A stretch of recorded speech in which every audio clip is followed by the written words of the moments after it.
I hope the words I speak to you don't just pass you by for whatever reason you may try to find. I got a lot bottled up inside my spirit and my mind, but sometimes my assumed identity makes me want to hide because I've always been an introspective, analytical type, contributing my thinking ways to my daddy being nowhere in sight. That's why I've asked so many questions. I'm just a little boy acting out of spite. Asking questions like why the Friday's black, while the collars are white. Hey, what's up? My name is Matt Diamond. Represent Matt Diamond Photography. It's really my staple brand, but I really have a few brands. But that's the one you need to know most. So it's something you can Google. And I represent Trent, Missouri all day, every day. And Kansas City, you know, I've been here 7 years. It's kind of second home, just like Oklahoma is a second home. But ultimately, it's Trent, Missouri. That's the village. That's where it all started for real. What happened to the idea of a real job? All right. The idea of a real job, when I was 8 years old, I ran around a lot on my bike in my small town, and a childhood friend of mine, his big brother put me on game about knocking on an old lady's door, and you know, this is like 92, you know, and asking her to pick up sticks or trash in her yard, even if there wasn't much, and you know, getting 50 cents out of it, 75 cents, and at that time, you know, that could get you a little bit of something at the gas station. So I always had that hustler mentality after that, and I picked gooseberries for my neighbor, and I learned about the virtue of patience. I didn't realize I learned it, but I was picking them too early, and they were making pies with them, and I would take them over, and they were too small, and they're like, you gotta wait, you gotta wait. Well, I wanted $1, and they would pay me $1 every time. You know, I threw papers, newspapers. You know, I started with the smallest route, and then by the end I had the biggest route, but I was the smallest dude. You know, so that bag was heavy. So I was very motivated to get to my route and start throwing them because the bag would get lighter. You know, and I cut grass, and through all of that, you know, I had an uncle in Oklahoma that pretty much raised me from a distance and would come and get me to spend time during the summers, and he's pretty much a self-made businessman. He's done auto body in Oklahoma for over 30 years. So that was an example for me as from, you know, a personal boy to man level, and definitely on a level of peeping game on working for yourself and what it's like to set your own, get up in the morning time and go to work and do what you have to do.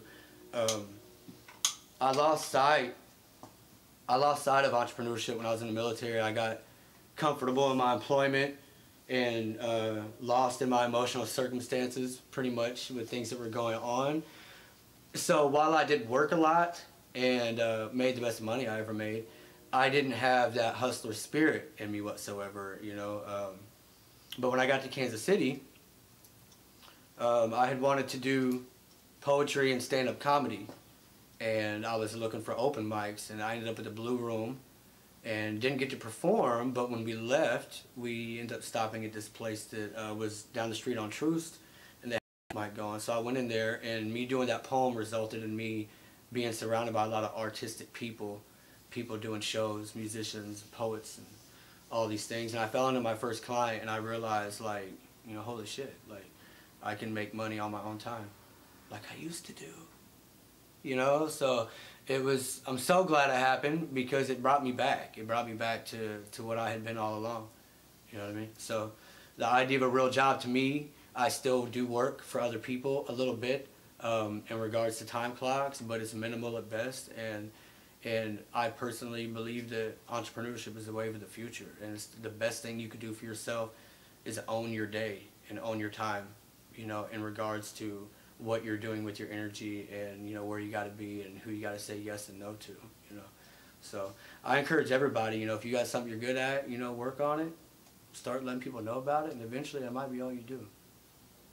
The audacity to dream, chase your own dream. Now, this is a question that's very interesting in your case, because in your case, you don't only have the audacity to chase your own dream, you had the audacity to put a spotlight on a platform for other people to display this in front of the world. So, tell us the audacity to chase your own dream and to shine a light on people chasing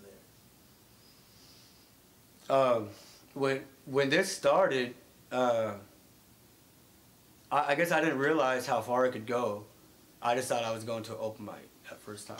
You know, I didn't think people were gonna like me, or that I didn't know that people were featured in shows and got to do 20-minute sets and all that. I just knew that I liked what was happening, and I liked the energy, and I wanted to be part of that, and I felt that I had something to contribute. So as that time went on, for lack of better words, I accidentally branded myself. And I mean, to me, it's a universal principle of, being in parallel with what you're meant for and being on the right path. But ultimately, I branded myself without intending to brand myself. And then in the process, I learned terms, that applied to it, terms that you wouldn't want to use if you were going to have a business meeting about these things.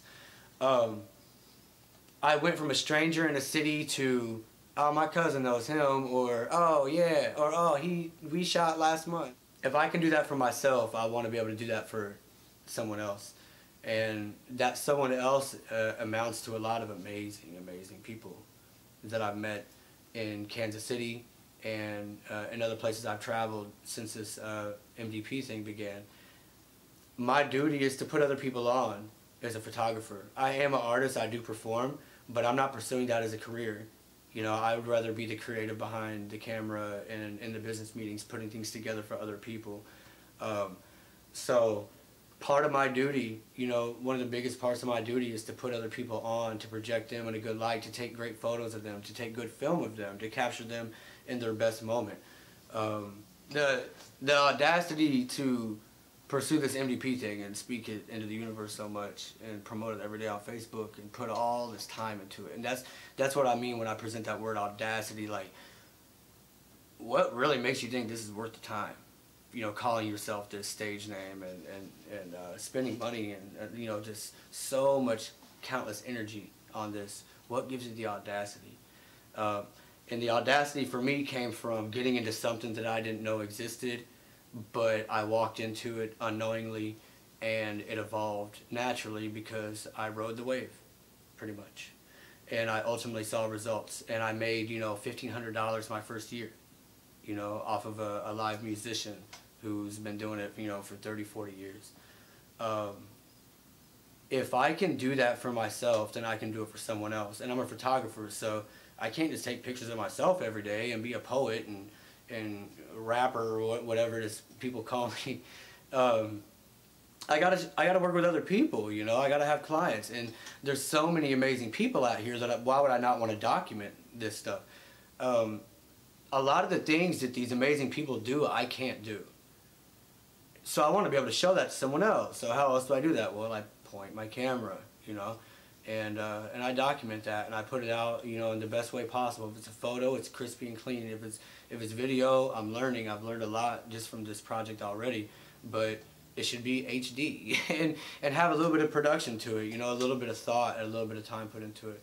So, yeah, the audacity, people will act like you're nuts for not getting a 9-to-5, and I had the audacity to not pursue that, even though I have a degree and a half and I'm a military veteran.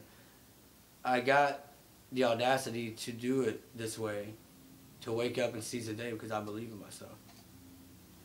Biggest obstacles in your pursuit, and outside of that, since you're in the position that you are in, maybe give a small synopsis or a scenario on a time where you had an obstacle, you overcame it. In regards to your path, your career. I mean, professionally, and in dealing with people, it's insane. The obstacles, just communication, and people not knowing the language, or you still learning the language, learning how to effectively book a shoot so people know what it is they're getting for this $50 or for this $5,000 or whatever it is you're talking about charging them. And there's always going to be those, no matter what you're doing, even if you're just the guy that pushes the button at a warehouse or assembly line somewhere, there's going to be miscommunications, this and that. So aside from all of that, it's ultimately dealing with my damn self. Last year was health. There's the fact that since I got out of the military, I was very stubborn in what I was able to do with my time, on my time, with my body, etc. So it cut a lot of my employment options out. My stubbornness has caused some hardship where my money could have been straighter. You know, I worked in avionics in the military, so why didn't I just go work for Boeing and ball out? Because I don't care about airplanes. I don't want to use my talents for something that's going on in the world that I don't really agree with, you know? So yeah, me dealing with myself has certainly been the biggest obstacle from where I'm fitting myself into the world and how I manage to survive. And then ultimately, when the world goes to sleep, aside from all the people and the light bill and the landlords and the grocery store, aside from all that, you still got you to deal with. And that's certainly been my biggest obstacle, self-sabotage. You know, putting yourself in bad positions. You know, I can talk all day about putting yourself in the positions that are going to create opportunities, but you just the same put yourself in positions that create hardship. You know, create a situation where you're spending money you shouldn't have been spending, or spending time with a person you shouldn't have been spending time with, you know, or driving when you were in no condition to drive, you know, things like that. As an artist, gosh, I like filming this project because it takes me out of my shoes and lets me check out someone else's shoes. And as artists, I don't know if it's the right word, but I think we can be really narcissistic. We're really caught up in ourselves and my emotions and my experience and me, you know. Yeah, me is the biggest obstacle. Damn it. You know what I mean? And going back to that about filming this documentary, it's nice to get away from yourself. That one obstacle you're always fighting, and letting someone else talk about their life and their obstacles and their journey, you know. The vision for MDP, is it bigger than the vision for your own personal musical career? Or photography? Oh, okay. You say musical career? Yeah. Well, I was comparing so the two, you know, because it's like you're a photographer and you are a musician. I know, but it's so funny that people say that. Like, people call me a rapper, or like, you just said music career. Like, I don't see that at all. But it's like, you know, the vision for Matt Diamond Photography is infinite. You know, it's photos. Yeah, photos are cool, but I mean, this is gonna be the first big curse word of this interview. But fuck photos. Like, it's so much bigger than photos. You know, people get so caught up on the photo, and they're gonna get noticed off this photo and buy a house in California or whatever. Man, it's so much deeper than that. MDP, Mad Diamond Photography, is I always say, you know, I got Mad Diamond Photography and I have Imagery, and Imagery is my exclusive client brand I created 2.5 years ago, and you know, you should check it out. We do discount pricing on full image development over the course of time and grow together. This is what it's all about. But I always say that Matt Diamond Photography is the hustle and Imagery is the business. Like, Matt Diamond Photography was the hungry dude, you know, the 23-year-old that was, you know, had a taste for Midwest culture and new places and new things and new opportunities. And yeah, it's photos, but it's art, it's conversations, it's storytelling, it's food, it's human history, it's our history, it's knowledge of self. You know, it's fatherhood. Like, Mad Diamond Photography is a lot of things. It's not just an enterprise for economical gain. It's not just a way of paying the bills. It's something that you live and eat and breathe, like, every damn day. The bigger picture is much bigger than pictures. Yeah. All right. So, do you feel like a starving artist or a businessman? Oh man, so yeah, like the starving artist thing, and then the aspect of being in business. You know, artistically, it's just creating, man. It's so free. It's free. It's free. Well, business ain't free. You know, the photo shoot can't be free. I have a big issue with. Well, it's gotten better. It's gotten much better, but I've had a big issue with having a hard time with telling people what my firm price is. Like, what do I charge to do this? And why do I charge that? You know, if they do want an itemized description of the charges. Well, we'll talk about the man hours and the booking time, the sitting fee, the editing fee. We can break it down all we want. But it does suck having to do that. You know, I just want to create. I just want to be the creative. I don't want to take the phone call and be customer service. I don't really want to be the photo editor half the time, but it's part of the business. You know what I mean? Because for me, the creativity happened when I was taking the photo, and I captured the photo the way I wanted. Whenever I edit, I barely edit. So I'm not getting creative and funky and all that when I'm editing usually. But it's part of the program, you know. If I want to live on my own terms, and if I want to have a business that offers photography or video service, I'm gonna have to find myself being the editor and doing the booking and collecting the deposit and all that. So you definitely got to find a balance between the two, and don't let the business consume the art, because it will. And you'll get so bogged down and worn out from the people and the inquiries and the emails that you lose your flavor for taking the photos, you know, that you were loving to take in the first place. So yeah, it's a tricky thing, but you definitely got to find a way to do that. And I definitely wouldn't recommend trying to be an independent artist without knowing your business. You got to have balance, no matter what you're talking about: diet, art, business, fitness, water. You can drink too much water, right? I think I heard you can. Yeah. American Pie, global influence, universal connectivity. What's most important? I actually want to touch on each one of them. So whenever I put together the interview script for this project, there was a section that has been awkwardly presented to each person. I don't even know how to say it. So I just list them, and it was American Pie, global influence, and universal connectivity.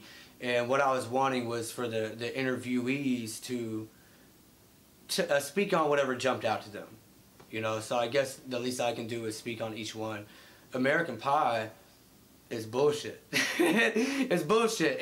And I even had interviewees, like, you know, make a face at that and dismiss it. Like, that was the whole point. The three different things are levels. There are levels to this thing. You know what I mean? There really are. And American Pie is to me, is so cosmetic, you know. And like, I talk to my African friends that have come over for college or whatever, and they talk about how, you know, it was the land of milk and honey, blah blah blah, and they got here and they realized just so many X's and Y's and Z's that weren't being talked about in the ABCs when they were being taught about this place in the first place. So that's American Pie.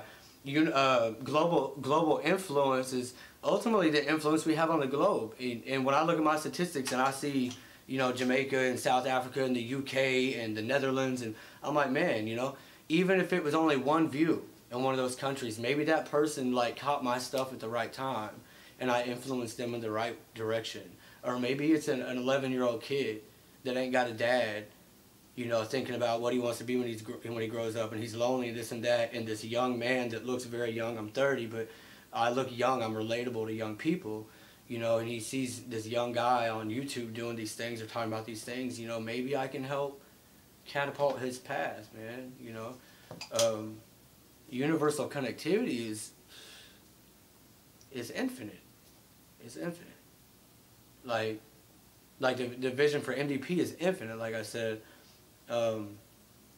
we're connected, whether if we like it or not, and everything that we do is going to be felt from now for forever, you know. And we're connecting with a good energy, a good positive flowing energy that was already there well before us. We didn't start a movement, we didn't create this, we just got on board, you know.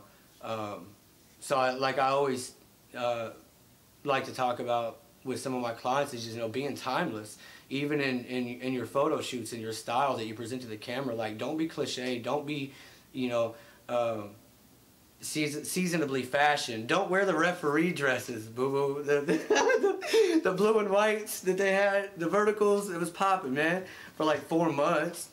You know what I mean? Don't be that. That's seasonal. That's why I'm not a fashion photographer. It's seasonal. Like, we're forever, man. You know? So universal connectivity is that. It's that love and light, that white light, that energy, you know what I mean? That beautiful blackness. It's that infinite energy that we tune into and we're a part of, whether we like it or not. So, yeah. Yeah, I feel like everybody else, I don't really know what to say for a mission statement. I think I already spoke a lot of it. So now I'm in everybody else's shoes in front of the camera like, what's a mission statement? Or what is my mission statement? To get better, you know? Just to get better as a person, evolve as a person, because whatever I can accomplish personally, I can offer an olive branch of that growth to the next person that comes along, or the person that I'm currently working with. The better I am, the more of a strength I can be to anyone else around me, or to my counterpart, or to my village. So my mission is to get better, you know, to stay motivated, to be healthier, so that, you know, my mind is more sound, and so my body's more capable and able, and so that I can be a strength to those around me. If I'm a photographer that's not advocating for other people that are great and lifting them, then what good am I? So if I'm weak, if I'm unhealthy, if I'm unskilled, if I'm not evolving, if I'm comfortable with where I'm at, then not trying to be better, or not trying to expand the brand and, you know, allow something to grow, then what good am I? You know, so my mission is to be better, man. Hey, what's up? This is Matt Diamond, and you've been watching Chasers. So subscribe, Matt Diamond Flix on YouTube. Follow me on Instagram, Matt Diamond Photography, Mr. Matt Diamond on Twitter, Matt Diamond Photography on Facebook, Imagery on Facebook, Flesh on Facebook. Don't even worry about all them ads. Just Google Matt Diamond Photography and start clicking wherever it is that you're trying to go. Just tell me, Howard, they wanna talk about how all these tribe folk devoured all these people, gave them Bibles, sent them to the steeple, tell them tithe and repent, revelations come and seek you. I know it's ill, but it's real. Somebody gotta front they bills, there's so much they can sell. They all in pimp suits with a mistress, while we slaving in the fields, we smoke to ease the stress. H pipes maybe the stars, see us out. H pipes maybe the stars, H pipes maybe the stars, see us out. We on the boulevard of broken dreams. H pipes maybe the stars, yeah. H pipes maybe the stars, see us out. H pipes maybe the stars, hope so, there ain't nowhere to go.